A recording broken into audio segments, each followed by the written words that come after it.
संतुष्टि पौराणिक कथा। एक धनी साहूकार था। उसके पास बहुत धन दौलत थी। उसने इतनी दौलत हासिल कर ली थी कि अगर अगले 7 पीढ़ियां बैठकर खा ले तो भी ख़त्म नहीं होगी।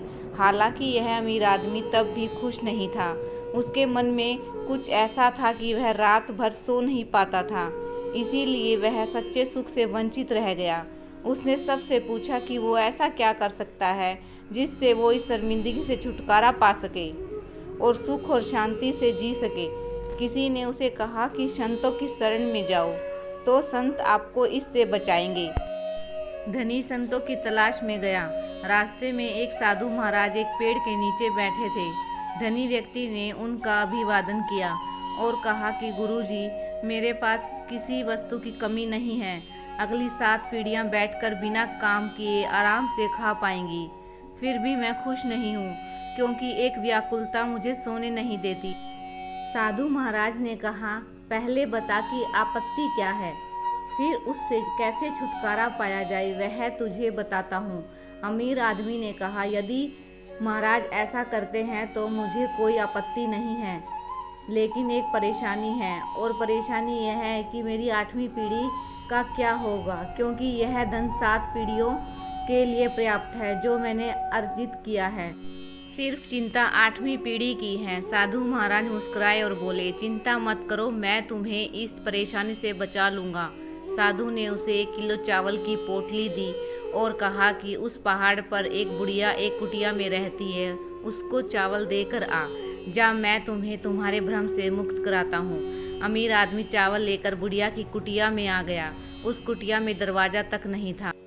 वह बुढ़िया भगवान के भजन में लीन थी, वह अभिभूत थी। अमीर आदमी के पैरों की आहट से बूढ़ी माँ का ध्यान टूट गई। उसने ऊपर देखा और कहा कि बेटा, आप यहाँ क्यों आए हो? उसने कहा, माँ जी, मैं तुम्हें चावल देने आया हूँ, यह चावल लो, फिर मैं जाऊँगा। बूढ़ी माँ ने कहा कि मैंने आपको चावल लाने के लिए कहा था क्या आपके सामने हाथ फैलाया था? नहीं ना, फिर चावल लेके क्यों आए हो? यह पोटली उठाओ और जाओ। फिर अमीर आदमी ने कहा, मुझे उस पेड़ के नीचे बैठे साधु ने भेजा है, इसीलिए मैं आया हूँ। उसने कहा कि जाकर साधु से कह देना कि मेरी कुटिया में 2 दिन के लिए पर्याप्त चावल हैं। अमीर आदमी ने अपनी सामान्य ज्ञान का इस्तेमाल किया। उसने कहा कि माँ जी, आपको तीसरे दिन के लिए चावल काम आएंगे। उसने कहा कि आप और साधु, मेरे तीसरे दिन की चिंता मत करो। बूढ़ी बोली, उस साधु से कहना कि मेरे तीसरे दिन के लिए चावल का संबंध उसी से है जिस पर मैं इस एकांत स्थान में अपना सारा बोझ लेकर जप करने बैठी हूँ। यह सुनकर अमीर आदमी पोटली लेकर वापस आ गया। साधु के सामने पोटली रख कर चला गया।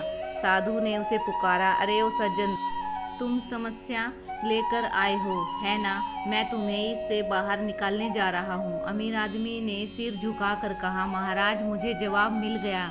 वह बुढ़िया तीसरे दिन के चावल नहीं है तब भी खुश है, और मेरे पास सब कुछ है तब भी मैं दुखी हूँ। जिसके पास कुछ भी नहीं है वह अगर अपने भविष्य का विचार नहीं करती और भरोसा करती है कि भगवान कुछ बुरा नहीं होने देंगे, तो फिर मैं, जिसे भगवान ने इतना कुछ दिया है, मुझे इस फालतू की चिंता में नहीं पड़ना चाहिए। यह मुझे समझ में आ गया है। तो दोस्तों, छोटी सी यह ज्ञानवर्धक कहानी हमें समझाती है कि हमारे पास जो कुछ भी है उसका आनंद लेना चाहिए, उसमें खुशी ढूंढनी चाहिए। जो नहीं है इसके बारे में फालतू की टेंशन लेकर हमें अपना सुख चैन नहीं खोना चाहिए। तो गाइस, जो भी कुछ है हमारे पास, हमें उसी में खुश रहना सीखना चाहिए। तो आपको ये स्टोरी कैसी लगी? मुझे उम्मीद है आपको ये स्टोरी अच्छी लगी होगी। अगर अच्छी लगे तो प्लीज़ चैनल को सब्सक्राइब कीजिए, लाइक कीजिए और कमेंट्स कीजिए। मिलते हैं नेक्स्ट स्टोरी में।